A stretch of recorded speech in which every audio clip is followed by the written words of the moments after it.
दिखाते हैं कि खामेनेई की मौत ने कैसे मिडिल ईस्ट में आग भड़काई। एक और इजरायल और अमेरिका ईरान में मिसाइल अटैक कर रहे हैं। ईरान पलटवार कर रहा है। ईरान ने इजरायल के साथ साथ मिडिल ईस्ट के उन देशों को भी टारगेट किया जहां अमेरिका के सैन्य ठिकाने हैं। ईरान की मिसाइलों ने सऊदी अरब, दुबई, कुवैत, बहरीन, कतर को निशाना बनाया। आइए देखते हैं ईरान के दिमाग में आखिर क्या चल रहा होगा। खामेनेई की मौत, अब ईरान का इंतकाम।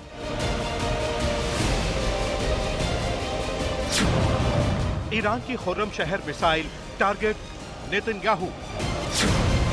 Saudi, Dubai, Kuwait, Qatar, Bahrain, Iran के ताबड़तोड़ हमले।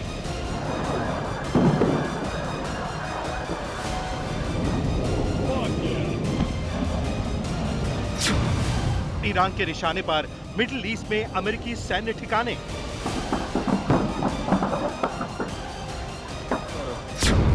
जंग हुई भीषण, ईरान ने खाई खामेनेई के बदले की कसम।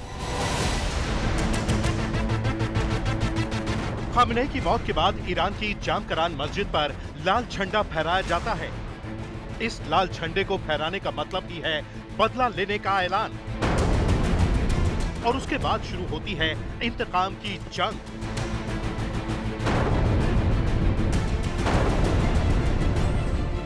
और ईरान अब अपनी सबसे ताकतवर मिसाइल को मोर्चे पर लाता है, क्योंकि ईरान मानता है कि खामेनेई की मौत का बदला इजरायल के प्रधानमंत्री बेंजामिन नेतन्याहू की मौत से ही पूरा होगा। और इजरायली प्रधानमंत्री को टारगेट करने के लिए ईरान खैबर शेकन यानी खुर्रम शहर मिसाइल का इस्तेमाल करता है।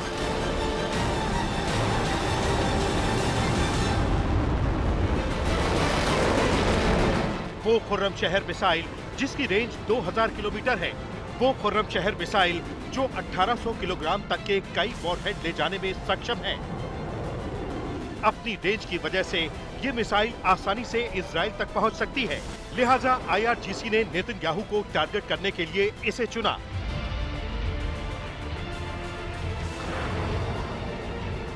और फिर ईरान की इस्लामिक रेवोल्यूशनरी गार्ड कॉर्प्स यानी IRGC सीधे खैबर शेकन यानी खुर्रम शहर मिसाइल से इजराइल के अंदर बेंजामिन नेतन्याहू के ऑफिस का टारगेट लॉक करती है।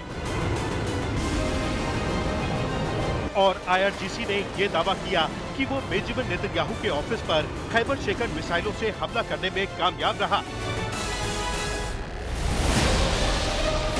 IRGC के मुताबिक ये एक सरप्राइज हमला था जो नेतन्याहू के दफ्तर पर किया गया।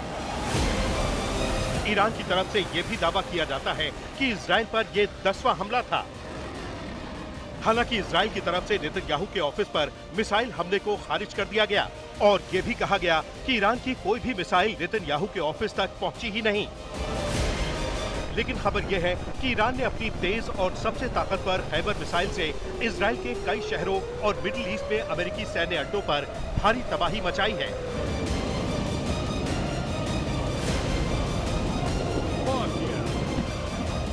ईरान ने इसे कई शोलों का दरवाजा खोलने वाली मिसाइल बताया और इजराइल के निवासियों को चेतावनी दी कि वो मिलिट्री और सरकारी सुविधाओं से दूर रहें। इजराइल कई मामलों में खैबर शेकन मिसाइल को नहीं रोक पा रहा है। इजराइल के air defence system arrow, David sling, iron dome से गुजरकर ये जमीनी टारगेट को हिट कर रही हैं। खैबर शेकन मिसाइलें इंटरसेप्टर रॉकेट से बचकर तेल अवीव और यरूशलेम में टारगेट पर पहुंच रही हैं। इसकी स्पीड मैक 8+ है, जिससे एरो जैसे सिस्टम्स को ट्रैक और इंटरसेप्ट करना मुश्किल हो जाता है। सॉलिड फ्यूल होने से लॉन्च तैयार होने में 15 मिनट से भी कम वक्त लगता है। ये मिसाइल मोबाइल प्लेटफॉर्म से लॉन्च होती है, जिसके कारण इजराइल को पहले से पता चलना मुश्किल है। इसका इस्तेमाल एस्केलेशन को और बढ़ा रहा है। मिडिल ईस्ट में अमेरिकी सैन्य ठिकानों पर ईरान के अटैक। कुवैत में अमेरिका का फाइटर जेट हुआ क्रैश।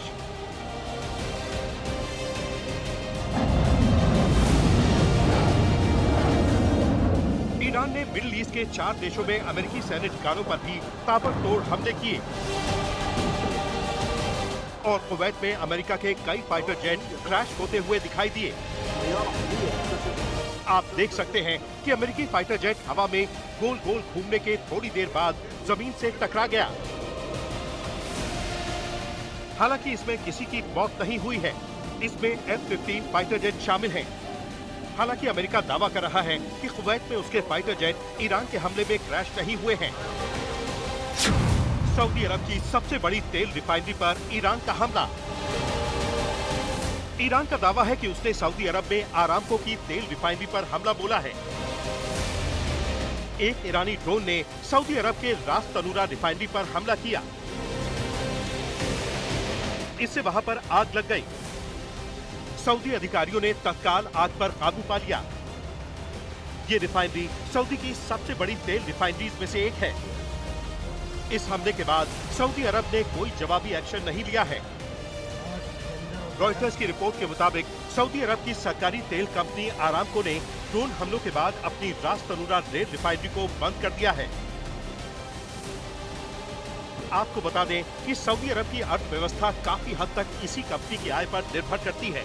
आरामको केवल कच्चे तेल का उत्पादन ही नहीं करती, बल्कि रिफाइनिंग, पेट्रोकेमिकल्स और प्राकृतिक गैस के क्षेत्र में भी सक्रिय है। कतर में एनर्जी ठिकानों पर मिसाइल हमला। ईरान ने कतर में भी मिसाइल हमलों में ऊर्जा से जुड़े ठिकानों को निशाना बनाया है। कतर के रक्षा मंत्रालय के मुताबिक एक मिसाइल ने मिसाइल एनर्जी प्लांट के वाटर स्टोरेज टैंक को निशाना बनाया, जबकि दूसरी मिसाइल रास लाफान इंडस्ट्रियल सिटी में स्थित कतर एनर्जी से जुड़ी एक ऊर्जा सुविधा पर गिरी। हमलों में किसी के घायल या मारे जाने की सूचना नहीं है।